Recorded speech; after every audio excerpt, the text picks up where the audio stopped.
I'll try to be very, very quick because I know the chairman is not going to be as gracious to me as he was to the ladies. You know that very well.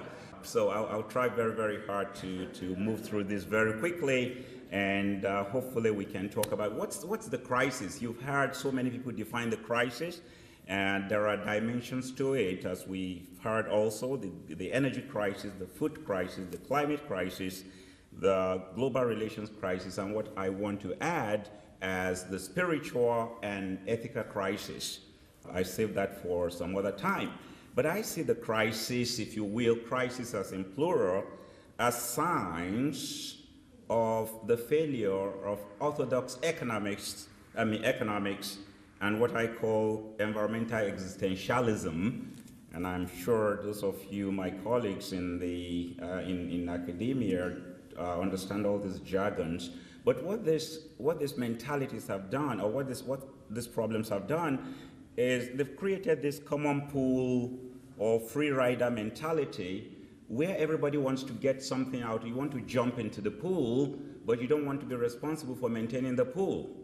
Now, you know, when you get in a public pool, you know what goes in there. You don't want to even think about it. One thing I'll suggest, never take a sip from a pool, no matter how thirsty you are.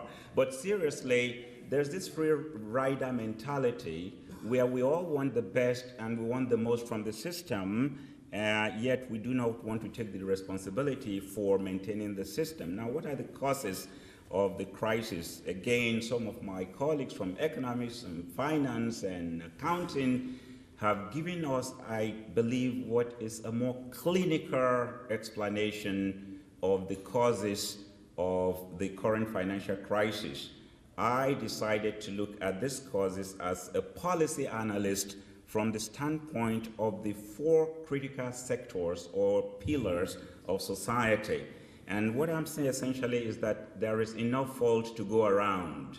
So this particular slide disaggregates the causes by the sectors of society: the public sector, what I heard called the official sector this morning, the public sector, the corporate sector, the philanthropic sector, and of course the grassroots, what I call the grassroots or citizen sector.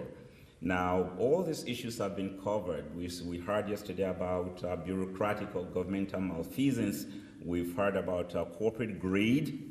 And folks, some of the stories are not pleasant at all. Some of the things we've been hearing that have been going on under our noses and under the noses of these great intellectuals who, ladies and gentlemen, were the solution to humanity's problem during the Enlightenment stage. And I believe, I'm going to go back to that later, that if anything is to come out of this crisis in terms of the way forward and our efforts to build a more sustainable world, I strongly believe that it will start with academics and intellectuals, if you will, technocrats, at the forefront of this huge battle or revolution that we need. So some of the ugly stories. You have what I call the key reactions. What have been the reactions of the four sectors I identified earlier to the crisis?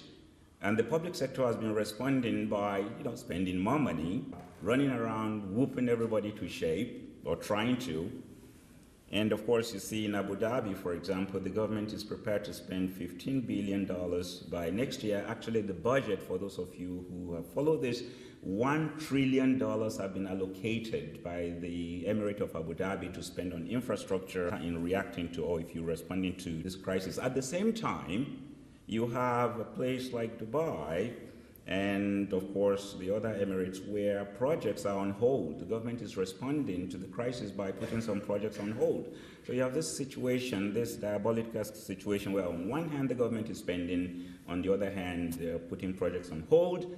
And we know, for example, in Dubai that the metro rail, which I believe some of you have either reading or plan to ride, was bankrolled by people who are still being owed the money they invested in that project. The Japanese ambassador came out very openly recently appealing to the government of Dubai to please pay up. You can't just fool around with folks' money for a project of that size. What has been the reaction of the corporate sector? Layoffs, You British guys, BA has been a bad story in terms of reflecting the response of the private sector. Employment in the US, 10.2%, hiring and wage freezes. The philanthropic sector, the non-profit sector to which some of us in academia belong. The grant funds are no longer coming. In our own case, we did some projects for municipalities and they're not paying the university. Big problem for philanthropists. We know of non-profit organizations serving great causes that the private and public sector would not serve that had to close down. Very serious problem. At the grassroots level, individual level, loss of wages. You've heard of very sad stories of people who just lock themselves up and blow up themselves and their kids. I wish they would blow up themselves 10 times over and leave the kids alone and leave their wives alone. There's a sustainability dimension to all this, as we all know. And of course, I try not to get into sustainability definition because we all know the famous Brundtland. Some people can quote you the page in the WCED report where you have this definition. But I like a particular definition by Porter of the Urban Land Institute based in DC. And the highlighted section here talks about both words in sustainable development speak to time, evolutionary processes, constructive adaptation. And that's why sometimes it's so embarrassing, I think, as an academic, when we sit back and we hear, oh, we did not see it coming. We did not know it would. I mean, what happened to all those scenarios and projections? And you create the best and worst scenarios and prepare strategies, response, mitigation strategies to those scenarios.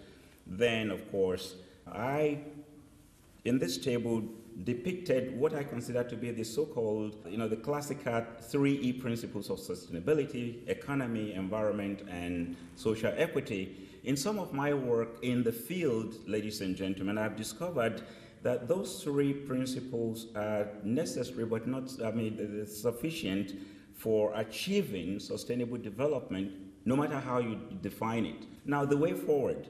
And what I've done here is to base my prescriptions on those societal sectors that I identified earlier, which means we are in this together, and this idea of government, official sector, corporate sector has to give way to all of us have some roles and responsibilities in moving forward.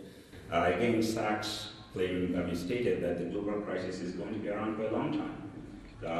We know of newspaper stories that are being cooked up to make this look good and give us that psychological boost that we need to move through these difficult times. But the reality, for those of you who know the numbers, is that things are not looking that good for the next few years. For future challenges, and I pick on, I strongly believe that in terms of the role of government, the investment has to be in social capital, capacity building, back to basics, as we heard yesterday, first principles of society.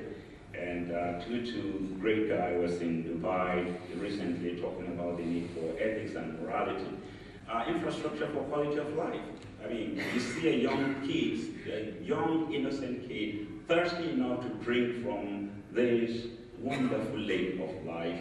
And of course, the other story, picture tells the story on the other side. Human capital development, investment in people, and then of course global cooperation, as I mentioned earlier.